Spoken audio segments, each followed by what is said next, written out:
عمران خان کی بہنیں کہہ رہی ہیں کہ ہمارے بھائی کو خدا نخواستہ مارنے کی سازش ہو رہی ہے، اور اگر وہ ان کو مار دیا جاتا ہے تو فلاں فلاں ذمہ دار ہوں گے۔ یہ حالات کس طرف جا رہے ہیں؟ چیزیں بہتری کی طرف تو نہیں جا رہی۔ آپ نے جو بات کی ہے نا، اصل میں یہ متنوع باتیں ہو رہی ہیں کہ کیسوں کے حوالے سے، کورٹوں کے حوالے سے۔ میرے بھائی اظہر صدیق صاحب نے پریشر کی بات کی ہے، تو پریشر تو بہت سے پریشر ہیں نا عدالتوں پہ،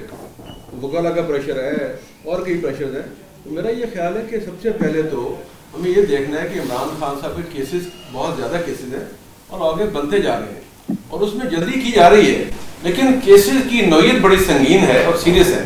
اور کیسز کو ہمیشہ پراپرلی تیار کر کے ٹرائل ہونا چاہیے۔ تو میرا خیال ہے جلدی میں ہونے کی وجہ سے اس میں لیکنرز رہتے ہیں، لیکن جو الزامات ہیں وہ کافی نواز شریف صاحب کے خلاف بھی بہت تھے، ہاں جی، بڑے سنگین تھے، لیکن اس میں جی آئی ٹی میں دیکھیں نا، اس کے لائسنس دیتے ہیں سب کو، ان کا لائسنس میں بار کونسل سے گزارش کرتا ہوں کہ ان دونوں کو لائسنس دے دیں وکالت کے۔ اظہر صدیق صاحب کی مہربانی ہے، ہم لے لیں گے، لائسنس دیں گے، تو کیونکہ ڈاکٹر صاحب نے ڈاکٹری کے ساتھ لا کیا ہوا ہے، تو مہربانی ہے اظہر صاحب، گزارش یہ ہے، مناظرہ کر لیتے ہیں 1 to 1۔